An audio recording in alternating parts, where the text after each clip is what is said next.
peo sisse rahvatantsijad. Maruline aplaus neile.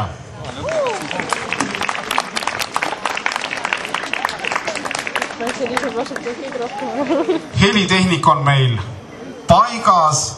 Varsti hakkab maestro lugupilli lööma ja siis tuleb esimene tants. Nimelt Linda Pihu, selle suure kauni jõugu juht, otsustas nõnda, et kõige esimene on soovide valss.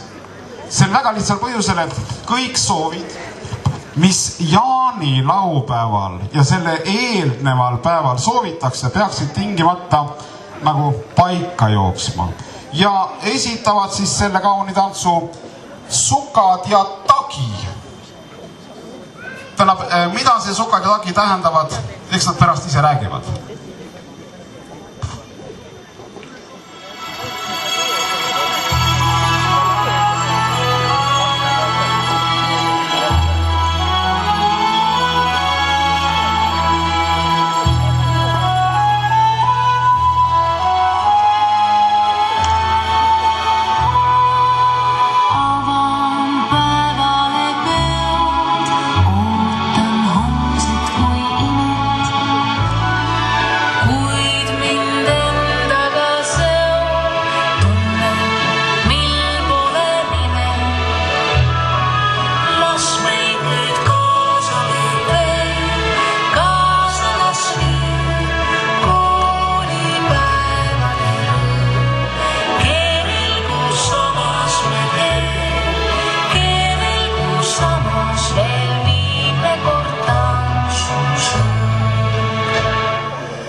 teinekord tantsusöö. Maruline aplaus! Ja nagu te sõnadest kuulsite, oli see laul või see tants tegelikult ju pühendatud selle aasta kõigile kooli lõpetajatele, nii põhikooli kui gümnaasiumi, kui ülikoolide ja nii edasi ja nii edasi ja nii edasi.